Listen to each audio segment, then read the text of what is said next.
우리는 계속해서 성령께서 성도를 성숙하게 만들어 가시는 그러한 사역에 대해서 말씀을 듣고 있습니다. 오늘은 성도를 굳건하게 하시는 성령님의 사역, 성령님은 성도를 굳건하게 하신다라는 이 말씀으로 함께 우리가 말씀을 듣도록 하겠습니다. 우리 부모님들은 돌 전후로 우리 아이들의 손을 잡고 걸음마 연습을 시킵니다. 그 아이를 걸음마 연습시킬 때 한 발자국 겨우 뗄 듯 말 듯 하다가 한 발자국 떼면요, 막 부모님들이 손뼉 치고 기뻐하고 심지어는 우는 부모님들도 있습니다. 애가 첫 발을 뗐다고요. 저도 그랬던 기억이 좀 납니다.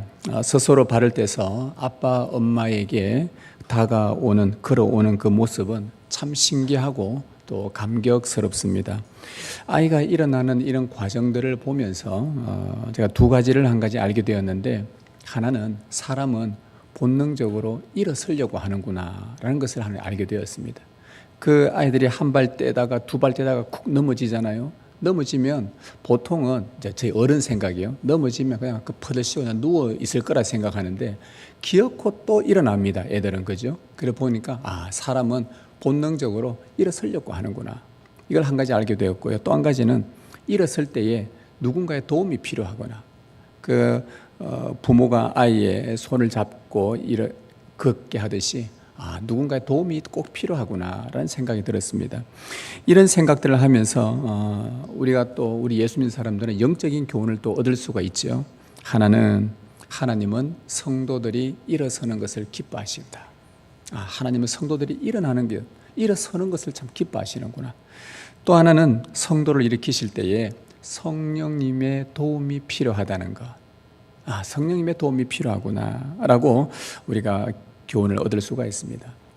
제가 청년 시절 때에 한 번은 마음이 참 힘들고 낙심되어서 좀처럼 일어날 힘이 없을 그때가 있었습니다. 저 자신이 계속 주저앉아 있구나라는 것을 느낄 정도로 계속 뭔가 처져 있고 앉아 있었죠. 일어서야 되겠다라는 마음은 있었습니다. 아까 앞에서 본 것처럼 사람은 본능적으로 일어서려고 하다 보니까 일어서야 된다는 거, 회복돼야 된다는 거 너무나 잘 알고 있었는데 생각은 있으나 이 마음에 좀처럼 동기부여가 되지 않았습니다. 몇 주 지났을까요? 어떤 강한 힘이 제 마음에 속에서 뭔가 제 안에서 움직이고 있다는 것을 알았고, 그리고는 일어나 밖을 나가야 되겠다라고 생각을 했었죠. 그래서 일어나서 밖을 나갔습니다. 밖을 나가서 어디 갔을까요? 대구 사람들은 나오면은, 청년들은 그 당시 때에 주로 어디에 돌아다니겠습니까? 동성로. 여하튼 나가서 그냥 어떤 힘에 의해서 일어나 났는데 어딜 가나 하다가 버스를 타고 동성로로 갔습니다. 여기저기 돌아다니는데 제 눈에 어느 게시판에 조그만 손바닥 크기만한 메모장에 하나 봤어요.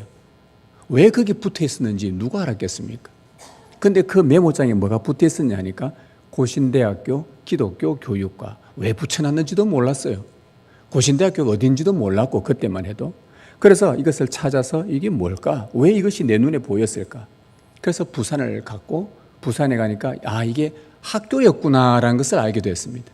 그래서 거기 가서 시험을 치고 공부를 하고, 그리고 그 이후에 신학대학원을 가고 지금까지 이렇게 말씀 사역을 하고 있습니다. 저를 일어서게 했던 그 강한 힘은 그 이후에 깨닫게 되었습니다. 이것은 하나님께서 보내신 성령님이셨구나. 좀처럼 일어서기 힘든 저의 마음을 성령께서 붙잡아 주셨던 것이죠. 하나님은 힘없이 주저앉아 있는 자기 자녀가 일어서기를 바라십니다. 스스로 일어설 수 없다는 것을 아시고 성령님을 보내셔서 강한 힘으로 그 마음에 역사하여 일으키십니다. 마치 로뎀나무 아래에서 지쳐 죽기를 바랐던 엘리야에게 하나님의 영이 찾아와 그를 일으켰던 것처럼 말이죠. 여러분, 이것이 성령께서 하시는 사역입니다. 우리를 주저앉혀 일어서지 못하게 하는 것은 마귀의 사역입니다. 그러나 다시 일어나 서게 하는 것은 성령의 사역입니다.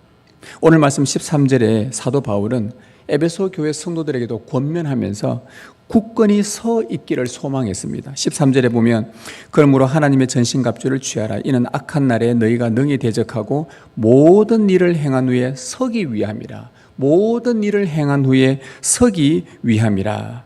여러분, 성도의 목표가 사도 바울이 뭐라고 말했습니까? 모든 일을 이 땅에서 다 행한 후에 서기 위함이라. 굳건하게 서 있는 것이 성도의 목표라고 바울이 알려줍니다. 마귀가 주님이 오실 때까지 활동을 할 것이고 사람들을 주저앉혀서 일어서지 못하게 하는 역사가 아주 강하더라도 성도는 끝까지 무엇을 하며 살아야 되는가? 굳건히 서는 것입니다. 오늘 바울은 이 두 가지를 알려줍니다. 악한 날에 13절에 악한 날에 너희가 능히 대적하고 모든 일을 행한 후에 서기 위함이라. 우리가 이 땅에서 성도가 살아가는 삶의 목표를 바울은 이 에베소서 6장 13절을 통해서, 물론 많은 목적들이 있지만 우리에게 이 말씀을 통해 알려주는 것은 너희가 먼저 해야 될 일은 이 땅에 사는 동안 마귀를 대적하는 일이다. 그리고 또 하나는 대적하는 일을 다 한 후에 굳건하게 서기를 바란다. 이 두 가지가 우리 성도들의 목표입니다. 우리 오늘 이 두 가지를 중심으로 말씀을 전하겠습니다. 먼저 마귀를 대적하는 일입니다. 성도의 목표는 마귀를 대적하는 일입니다. 성령님은 끊임없이 우리에게 마귀를 대적하라고 알려줍니다. 마귀를 대적하기 위해서는 악의 실체를 알아야 되고, 그 다음에 이 마귀가 어떠한 방법을 써서 우리를 주저앉히는지 그 방법도 알아야 되는 것이죠. 자, 먼저 악의 실체를 한번 알아보십시다. 바울은 네 가지로 우리에게 알려줍니다. 11절 12절에 마귀의 관계를 능히 대적하기 위하여 하나님의 전신갑주를 입어라. 우리의 씨름은 혈과 육을 상대하는 것이 아니요 통치자들과 권세들과 이 어둠의 세상 주관자들과 하늘에 있는 악한 영들을 상대함이라. 바울은 악의 실체를 네 가지로 우리에게 소개합니다. 통치자들, 권세들, 어둠의 세상 주관자들, 하늘에 있는 악한 영들이라. 여러분, 마귀는 보이지 않습니다. 우리 눈에 보이지 않습니다. 그런데 우리 눈에 보이는 어떠한 것들을 가지고 역사를 합니다. 배후에서. 바로 통치자들, 권세들, 어둠의 세상 주관자들, 하늘의 악한 영들을 이용해서 하나님의 백성들을 어떻게 해서든 주저앉히려고 합니다. 그의 나라와 그의 교회를 주저앉혀 어렵게 만들려고 합니다. 이게 마귀의 실체입니다. 여러분, 통치자들, 권세들, 이 단어에서 우리가 느껴지는 바가 있습니다. 여러분, 통치자 하면 뭐가 느껴집니까? 바울은 의도적으로 우리에게 썼습니다. 통치자들 했을 때에 통치자들에게서는 힘이 느껴집니다. 여러분, 그렇잖아요. 통치, 나라를 다스리는 자, 한 국가의 정사를 결정하는 중요한 인물이죠. 막강한 힘을 갖고 있습니다. 한 나라의 대통령은 국군 통수권자입니다. 대한민국의 모든 힘의 중심이 그곳에 있습니다. 강한 힘을 갖고 있습니다. 이들의 판단과 결정에 따라 국가의 정책도 바뀌기도 합니다. 마귀는요, 바로 이러한 오래전부터 각 나라와 민족들의 통치자들의 권력을 이용해서 한 나라를 또는 세계를 혼란에 빠뜨리기도 하죠. 한 예로서 여러분 잘 아시는 독일의 총통이었던 아돌프 히틀러 같은 사람은 2차 대전을 일으켰습니다. 유대인 말살 정책을 썼습니다. 많은 민족을 학살을 했습니다. 우리가 보면 치가 뜰 정도로 사람들을 많이 죽였습니다. 있어서는 안 될 일들, 생명을 무자비하게 죽였습니다. 이런 마귀는 이처럼 이런 통치자, 힘을 가진 통치자들을 이용하여 그들이 잘못 판단하고 잘못된 정책을 결정하고 잘못된 생각, 왜곡된 생각들을 통해서 인류에 해를 가하고 악을 행하고 절망에 빠뜨립니다. 일어서지 못하게 만듭니다. 그 일들로 인해 수많은 사람들이 절망에 빠졌고 수많은 사람들이 일어서지 못하고 그냥 그 자리에서 다 죽었습니다. 이것이 악의 실체입니다. 이것이 마귀가 이용하는 힘, 통치자를 이용하는 마귀의 아주 강한 힘이죠. 그리고 또 권세들은 또 어떻습니까? 여러분, 권세하니까 뭐가 생각납니까? 이 또한 힘이에요. 힘, 권세. 여러분, 지역이나 사회나 우리 가정이나 우리 청년들이나 청소년들이나 어른들 이 사이사이에 이 사람들의 이 마음을 흔드는 큰 영향을 미치는 어떤 힘이 있습니다. 요즘 대한민국에 유독 뉴스거리가 많이 나오는 마약 같은 부분들. 이 마귀는 굉장히 큰 힘을 갖고 있죠. 사단은 이러한 권세들을 이용을 합니다. 이용을 해서 청년들을 그곳에 빠뜨립니다. 도박, 음란, 종교, 특히 이슬람, 미신, 살인, 권위주의 등등 우리 사회에 각 곳곳에 포진되어져 있는 어떤 힘 같은 존재들, 보이지는 않는데 어떤 힘 같은 게 있단 말이죠. 그 배후에 마귀가 있어서 마귀는 보이지 않으나 그는 이러한 힘들을 이용하여 사람들을 문화 속에 들어오게 하고 이러한 것들을 통해 청년들을 파괴시키고 어른들 사이에서 싸움을 일어나게 만들고 정당과 정당 간에 다툼이 있게 만들고 끊임없이 악을 행하고 끊임없이 주저앉히려고 하는 것. 이것이 마귀가 사용하는 힘입니다. 이처럼 악의 실체는 굉장히 강합니다. 견고합니다. 여러분, 예수님께서 귀신 들린 자를 고치신 적이 있었는데 그 귀신 들린 자의 이름이 군대라고 표현을 합니다. 성경은. 그 무슨 말입니까? 힘이 세다는 말이에요.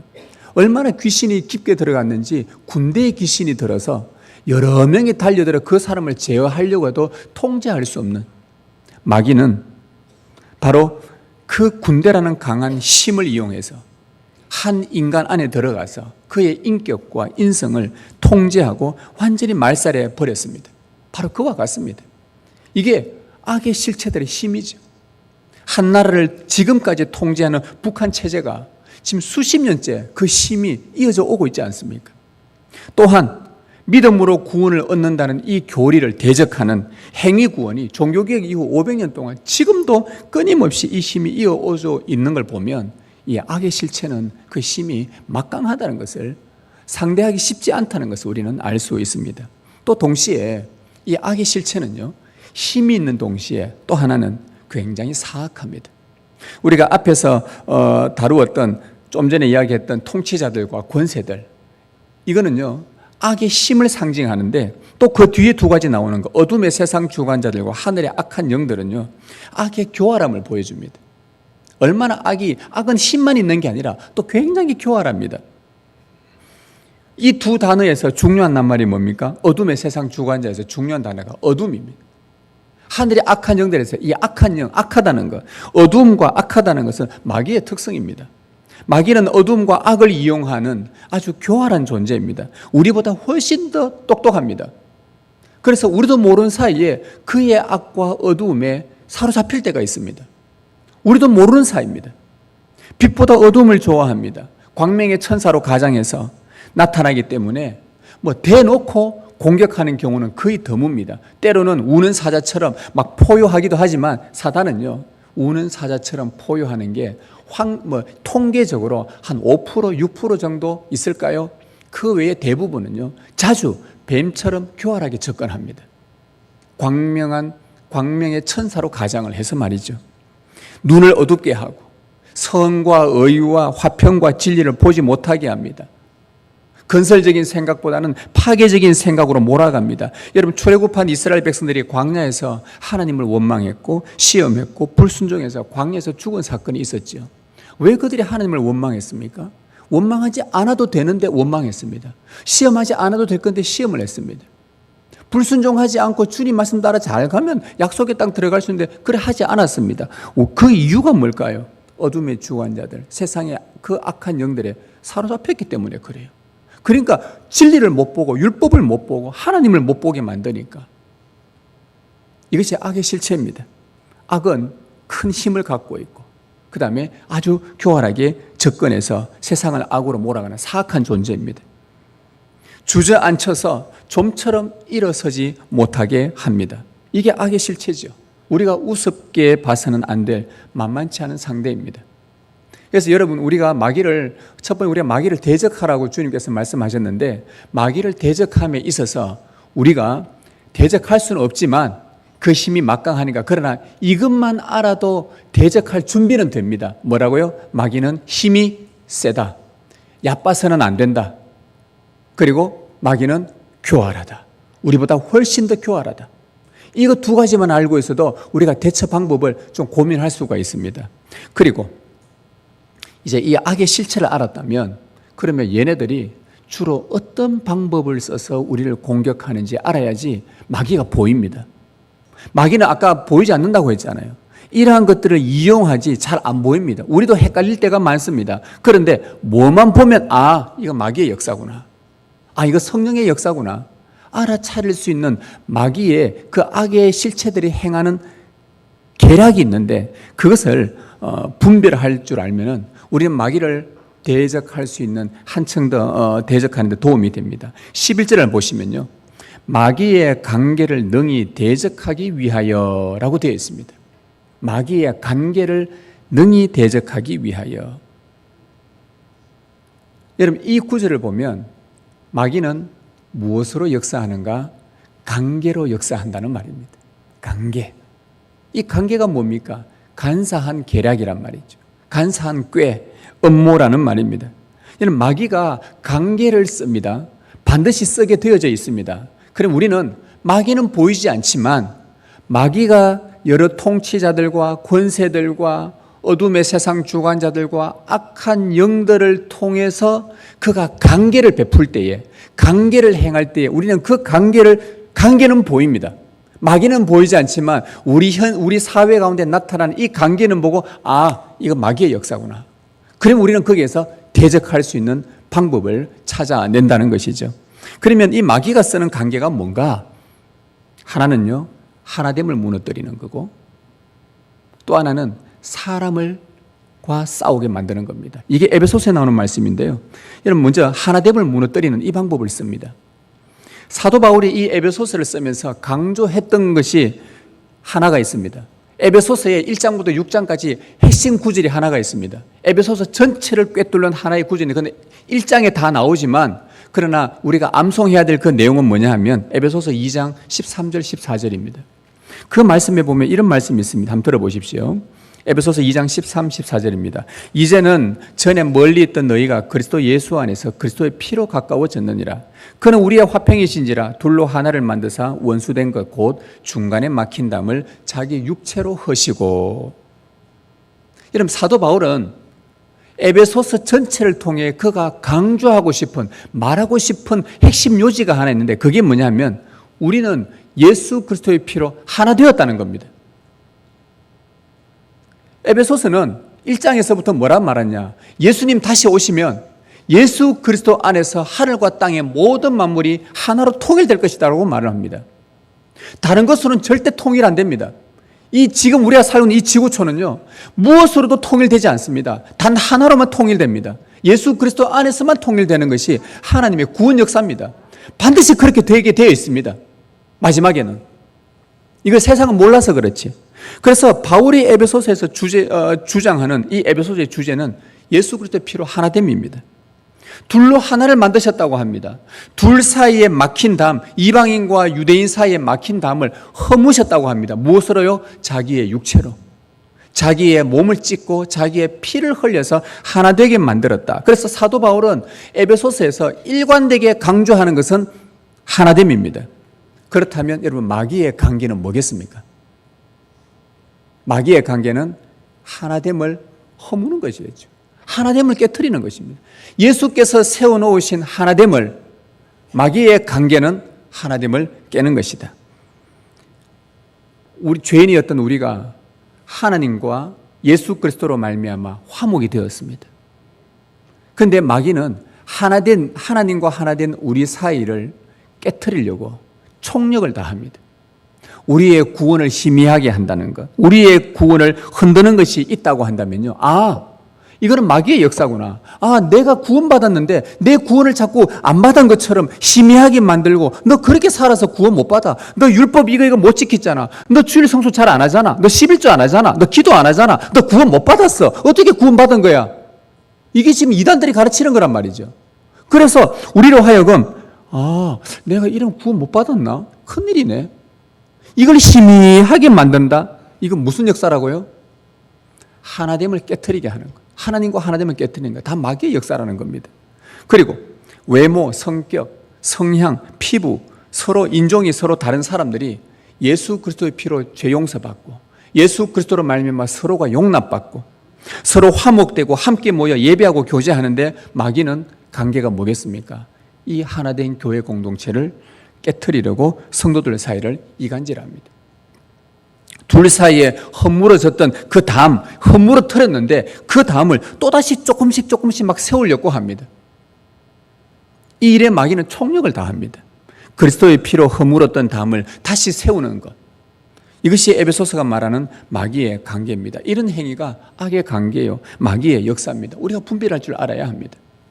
여러분, 이 사도 바울은 이것을 좀 더 구체적으로 우리에게 설명해 주기 위해서 하나됨을 깨트리는 것에 대해서 에베소서 5장, 6장을 통해서 무엇을 우리한테 알려주고 있냐니까 갑자기 부부 관계를 이야기하고 부모와 자녀 관계를 이야기하고 한 직장 안에서 상사와 부하 관계를 5장, 6장에서 쭉 나열하고는 우리 뒷부분에 전신갑주를 입고 이 마귀를 대적하라고 합니다.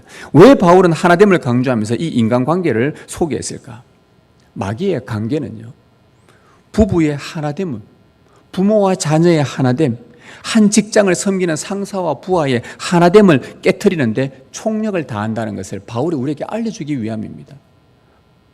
마귀의 역사는 다른 곳에서 나타나는 게 아니라 하늘에 저 우리가 모르는 뜬구름 잡는 이야기가 아니라 마귀의 역사는 우리와 아주 밀접한 내 부부관계, 부모와 자녀 관계, 직장 사이의 관계, 이거는 우리의 생활 전체 일터잖아요. 가정과 부부와 가정과 직장은 우리의 삶의 주된 일터지 않습니까? 이 안에서 마귀는 끊임없이 역사에서 하나됨을 깨트리려고 할 것이다. 이걸 보여주는 거예요. 여러분, 예를 들어 부부싸움 한다고 칩시다. 부모와 자녀 간에 오랜 골이 깊어서 어릴 때야 부모가 막 뭐라 하면은 애가 말을 듣지만은 속에서 부글부글 끓으면서 좋다. 내가 20살만 돼봐라. 30살만 돼봐라. 내가 이 집을 독립하리라. 그래서 애들이 인서울로 대학 가려고 하는 이유 중에 하나가요. 자기 취업 문제도 있겠지만 대부분 부모 떠나려고 간대요. 어쨌든지 저 부모를 벗어나야 되겠다. 그 오랜 깊은 갈등, 골, 직장에서 상사와 부하 간의 그 골. 그런데요, 여기서 한 재밌는 거는 우리가 이런 싸움이 일어날 때에 우리가 놓치고 있는 부분이 있습니다. 우리는 어떤 사이에서 의도적으로 저 사람을 죽이려고 하고 살인하려고 하고 하면은 이거는 의도적인 죄로 이거는 하나님이 심판하십니다. 안 그래요? 그런데 우리 교회 안에서든 가정 안에서든 의도적으로 죽이려는 사람이 있습니까? 간혹 있는 이상한 미친 사람들이 있기는 해요. 죽여가지고 뭐 보험금 탄다든지 뭐 부모를 죽여서 뭘 차내든지 이상한 짓들이 하는 일들이 있지만 대부분은요, 오해에서 비롯되고 대부분은 내가 그 상대방을 이해하지 못해서 그런 일들이 많이 생긴단 말입니다. 그런데 여기서 일어나는 우리의 문제점이 뭐냐 하면 그런 싸움들이 일어날 때에 우리는 자꾸 시비를 가리려고 합니다. 들어보니 네가 잘못했네. 들어보니까 네 잘했네. 네가 잘못했네. 여기에 굉장히 우리는 집중합니다. 그런데 여러분 재밌는 거는요, 마귀의 관계입니다. 마귀는 그런데 무관심합니다. 누가 잘했다 잘못했다 관심 없습니다. 여러분을 무너뜨리려고 하는 사람은요, 누가 잘했다 잘못했다에 관심 없어요. 그의 목적은 깨트리는 겁니다. 잘했다 잘못했다 시비를 우리는 끊임없이 가리는데 시간을 많이 집중하지만 마귀는요, 누가 맞다 틀리다에 무관심합니다. 아무 관심 없습니다. 그의 목적은 부부가 깨어지면 됩니다. 무조건. 그는 부모와 자식 간에 깨어지면 됩니다. 무조건. 직장 안에서 부하와 상사 간에 관계가 깨어지면 됩니다. 왜? 그렇게 되면 가정이 깨어지고 부부가 깨어지고 자녀들과 깨어지고 직장에서 깨어진다. 어떻게 살아요? 마귀의 목적은 그 깨어지고 나서 그 다음에 자기들이 고통받고 힘들어하고 죽겠다 하고 자살하는 사람도 생기고 이게 자기 성공이에요. 마귀는 그 안에서 그래, 마귀가 우리한테 네가 잘못했지. 그래, 네가 용서해라. 네가 사과해라. 네가 어쩌다 이렇다. 마귀에 관심 없습니다. 우리만 관심 있지. 그렇게 신나게 싸우고 나면 나중에 남는 게 뭔데요? 아픈 것밖에 없잖아요. 고통밖에 없잖아요. 나는 잘못한 게 없고 저 사람이 잘못은 했어. 그런데 내가 잘못한 게 없어. 그런데 나중에 결과적으로 보면 나도 아파. 그거잖아요. 마귀가 하는 일이 이거란 말입니다. 여기에 속지 말라는 거예요. 마귀의 목적은 깨는 거예요. 하나됨을 깨는 겁니다. 주님께서 하나 되게 하신 것을 깨는 것, 이게 마귀의 관계입니다. 그래서 둘 사이에 담이 조금 더 세우고, 좀 더 세우게 하고, 더 미워하게 만들고, 결국 갈라서게 만들고. 예수님은 마지막 때에 이런 일이 있을 거라고 예고하셨습니다. 그때 많은 사람이 실족하게 되어 서로 잡아주고 서로 미워하겠으며, 마지막 날이 되면은 사람들이 서로 실족을 한대요. 누구 때문에? 저 사람 때문에, 이 사람 때문에, 저 사람 때문에 늘 실족한대요. 여러분, 누군가로 말미암아 우리는 실족할 수 있습니다. 아플 수 있고요, 상처받을 수 있고요, 속상할 수 있고요, 기분 나쁠 수 있고요. 그것 때문에 미워하는 마음 생길 수도 있습니다. 왜 안 믿겠어요? 미운 짓을 골라서 하는데. 그런데 그 몇몇 이유들 때문에 거기에 붙들려서 내 마음이 계속해서 미워하는 감정들이 조금씩 싹트기 시작하면 그때부터 담을 쌓게 되고요. 그것은 결국 우리 눈에 마귀는 보이지 않지만 마귀는 이런 방법, 이게 지금 우리를 깨트리고 있는 거구나. 지금 내 안에 미운 감정이 생기게 하는구나. 담을 쌓게 하는구나. 이거는 마귀의 역사라는 걸 우리는 금방 알아차려야 된단 말이죠.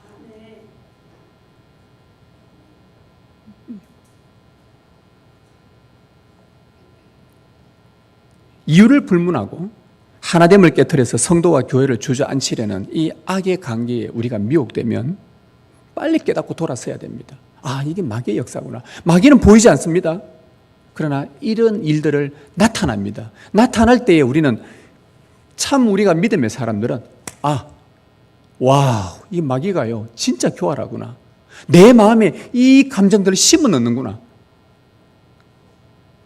빨리 돌아서고 빨리 주님 앞에 나오.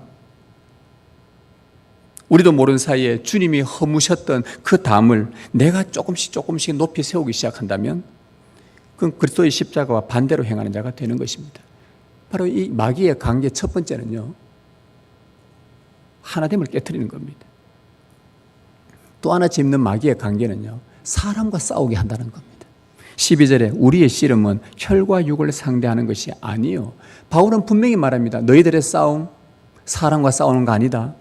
사람은 대적하는 것이 아니다. 바울이 알려줍니다. 우리는 누구를 대적해야 돼요? 마귀를 대적하라고 말합니다. 성경에는 한 그리스도인이 살아가는데, 이거는 상식적으로 아십시오. 한 사람이 그리스도인으로 살아가는데 네 가지 영역을 향해서 우리가 해야 될 일들이 있습니다. 하나님에 대해서는 경외해야 되고, 사람에 대해서는 사랑해야 되고, 물질에 대해서는 다스려야 되고, 마귀에 대해서는 대적해야 하는 겁니다. 우리의 삶의 영역은 이 네 가지에 다 포함되어 있습니다. 하나님, 내 이웃, 물질, 마귀. 마귀는 뭘 하라고요? 대적하라고 했지. 오늘 이 말씀에서 바울은 우리에게 말합니다. 사람을 대적하지 말아라. 사람은 너희의 싸움의 대상이 아니다. 그 배후에 역사하는, 마귀가 교활하게 역사하는, 우리가 이 마귀의 목적을 헷갈려 해서는 안 됩니다. 교회의 영적 싸움은 혈과 육을 상대하는 것이 아닙니다. 부모와 자녀, 상사와 부하는 대적 관계가 아닙니다. 우리 서로 다 부족한 거 다 압니다. 여러분들, 제가 이 교회에서 다음 주가 되면 딱 만 10년 되는 사역제입니다. 여러분 저를 압니까 모릅니까? 잘 모르세요. 딱 이제는 10년 정도요, 눈치껏 대충 봐도 우리 목사님은 어떤 부분이 강점이고 뭐가 약점이고, 우리 다 단점들 많아요. 금방 보입니다. 우리가 벌써 인생을 막 한두 해 삽니까? 이미 60, 70 다 사신 분들은 턱 보면은 웬만하면 몇 번 대화만 나눠봐도 저 사람 성격이 어떻구나, 성향 어떻구나, 웬만하면 다 파악합니다. 왜 단점 없겠어요? 여러분들 왜 단점 없겠어요? 여러분의 구역 만들어 안에서 왜 서로의 약한 부분 없고 부족한 부분 왜 안 보이겠어요? 다 보입니다. 그러나 우리는 그럼에도 불구하고 그 부족함이 나의 대적이 아니라, 내가 싫어할 대상이 아니라 그 부족함을 알고도 감싸 안는 겁니다. 감싸 안을 수밖에 없어요. 왜? 주님께서 우리 부족하다고 하나님 나라 이루어 가는데 니는 하나님 나라 가는데 너 전혀 도움이 안 된다. 그렇다고 우리를 내팽개친 적이 한 번도 없단 말입니다. 형편없는 우리를 주님께서 히브리서에 보면 내 형제라고 불러주고, 예수님하고 우리하고 어떻게 형님하고 아우하면서 이렇게 지낼 사이예요. 그런데 주님께서 우리를 붙들고 가요. 끝까지 붙들고 가요. 부족해도요, 다 알고 있으면서도 데리고 가요. 아니, 부족하기만 합니까? 주님을 때로는 대적도 하는데 우리가. 말도 지독실이 안 듣는데. 그런데 주님이 우리 끝까지 붙들고 가요. 내팽개치지 않아요. 함께 가서 결국은 주님께서 우리에게 뭐 씌워줍니까? 생명의 면류관 씌워서 같이 영광 받으시려고. 하나님 나라 같이 세워가려고. 이게 우리 주님이십니다. 하나 되게 하신 것을 끝까지 지키신 분이 우리 주님이셔요. 그래서 우리 옆에 있는 지체가 부족하고 내 마음에 들지 않고 때로는 내 방식과 다르게 행동하고 그럼에도 불구하고 우리는 그리스도 안에서 하나 되게 하신 것, 예수 그리스도의 보혈을 기억하자. 그분이 우리를 허물었지 않느냐. 부족한 거 알면서도 주님이 허물어 주셨지 않느냐. 하나 될 수 없는 이방인과 유대인을 하나로 만들어 주지 않았느냐. 함께 신분의 계급의 차이가 있었던 남녀를 이 당시 때 하나님이 연결해 주지 않았더냐. 그리스도의 보혈이 그렇게 했다는 걸 기억하고 그래야 우리는 이 마귀의 관계를 하나됨을 깨트리는구나. 또 사람과 싸우게 하는구나. 이것을 우리가 빨리 깨달으면 빨리 우리가 간파하면 지혜롭게 대처할 수 있는 것입니다. 이 마귀의 관계예요. 악의 실체와 악의 관계가 이렇습니다. 여기까지 알면 이제 우리는 거의 적을 알았잖아요. 적을 알았으니까 백전백승이 돼야 되는데 아직 하나 더 남아있어요. 무기를 만들어야 됩니다. 여기까지만 아는 것도 대단한 겁니다. 마귀 이렇구나. 이거 깨닫는 것도. 그때 악의 실체를 알고 악의 관계를 알았다면 성령님은 우리에게 싸움에서 이기는 방법을 알려줘요. 10절에 끝으로 너희가 주 안에서와 그 힘의 능력으로 강건하여지고. 어디서 강건해지라고요? 주님 안에서. 주님 안에 있어야 너희가 강건해진다. 여러분, 통치자들 무섭습니다. 권세 무서워요. 어둠의 세상 주관자들 무섭습니다. 하늘의 악한 영들 힘도 세고 사악하고 강계하고 무섭습니다. 그러면 존재들입니다. 그런데 우리가 왜 주 안에 있으라고 바울은 말합니까? 이런 자들의 배후에서 강력하게 역사하는 마귀보다 더 강하신 분이 우리 주 예수님이시기 때문에 그렇습니다. 그래서 예수님 안에 들어오라는 말입니다. 우리가 영적으로 싸움을 이길 수 있는 무기는요, 다른 데 있지 않고 예수님 안에 들어오라는 거예요. 왜? 그분이 이기셨기 때문에. 그분은 악의 실체보다 더 강하시기 때문에. 마귀의 머리를 부순 승리자이십니다. 사망의 권세를 이기신 자입니다. 악의 관계를 박살내버리신 승리자이십니다. 마귀가 예수님을 시험하실 때 예수님 말씀으로 다 이겨내버렸었습니다. 승리하신 주님 안에 있을 때에 그분이 주시는 힘으로 강건해질 수 있습니다. 보십시오. 너희가 주 안에서와 그 힘의 능력으로 강건해지고 그 힘의 능력으로 강건해지고 포도나무에 붙어있는 가지가요 열매를 맺습니다. 왜? 그 나무로부터 모든 자양분을 받기 때문이죠.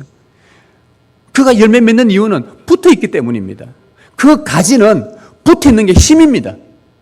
그 가지가 떨어져 있으면 힘이 없습니다. 붙어 있어야 힘이 있습니다.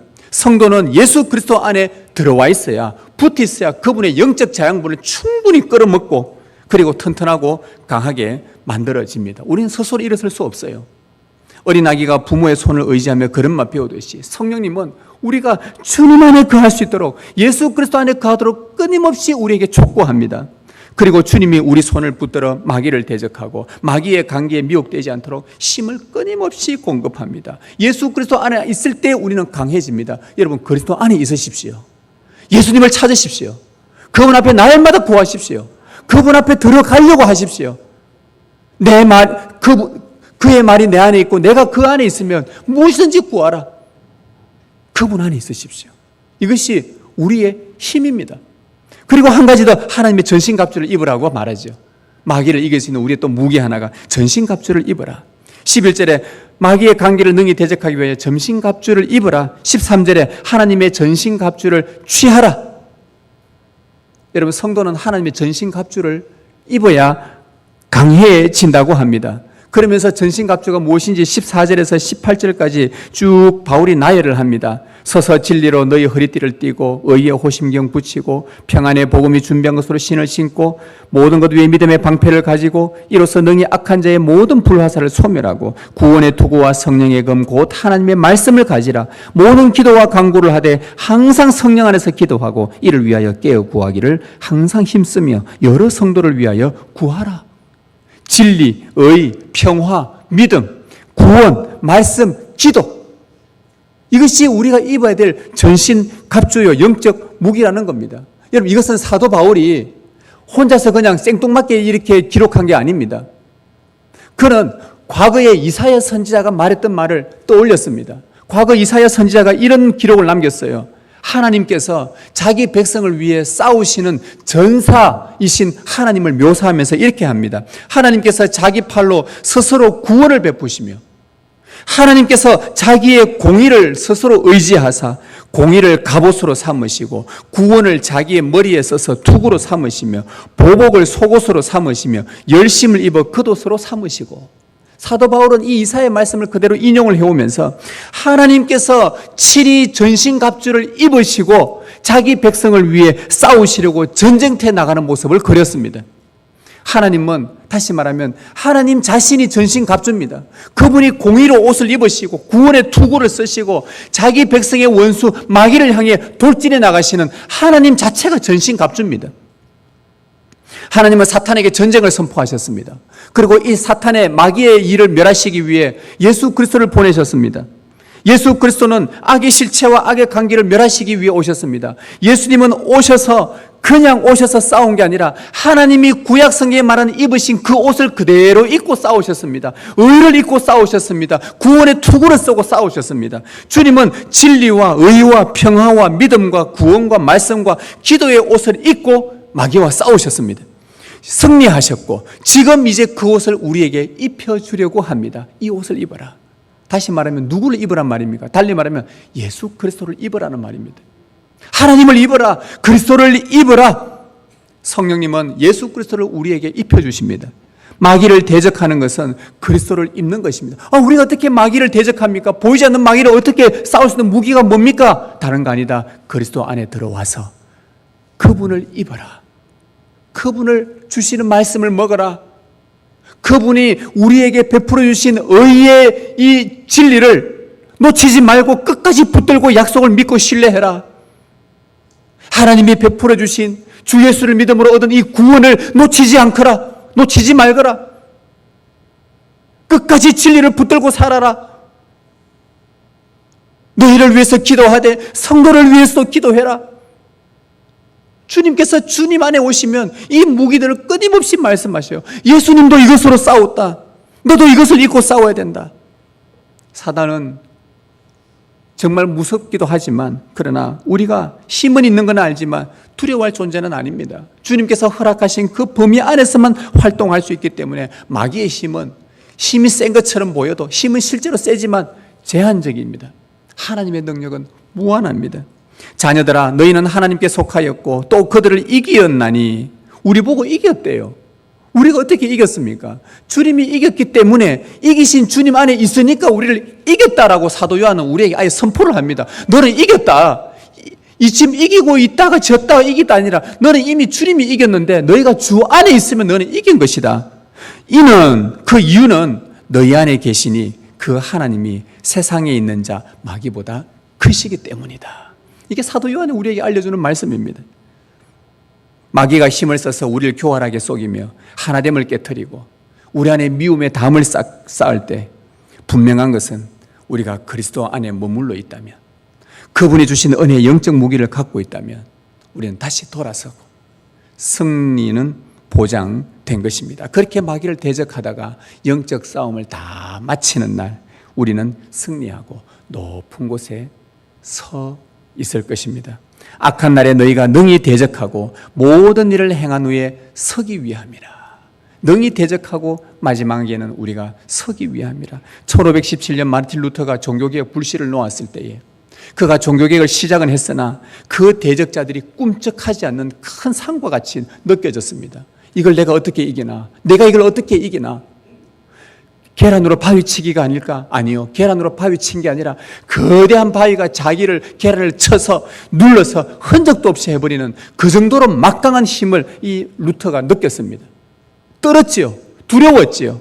그런데 그때에 루터가 이런 노래를 부르면서 하나씩 하나씩 전진해 나갑니다. 여러분이 너무나 잘 아는 노래죠. 내 힘만 의지할 때는 패할 수밖에 없도다.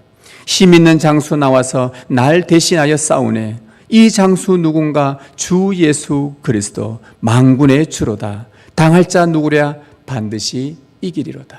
내 주는 강한 성이요. 이게 저희 신학대학원의 교가입니다. 성령님은 그리스도 안에서 그분이 주시는 능력으로 굳건하게 서도록 우리를 도우십니다. 지금도 우리를 굳건하게 세우려고 하십니다. 주저앉아 있는데 우리도 다 일어서고 싶잖아요. 일어설 힘이 없어서 일어나지 못할 때 성령님은 그걸 다 하시고 우리를 붙잡고 일어세우려고 도우십니다. 만군의 주 되신 예수님께서 친히 나타나셔서 우리를 대신해서 싸워주십니다. 반드시 승리합니다. 이것이 이 세상에서 우리의 마지막 모습입니다. 주님 다시 오실 때 예수 그리스도 안에서 진리 위에 굳건히 서 있는 그 모습으로 주님을 맞이할 수 있기를 주님의 이름으로 축복합니다.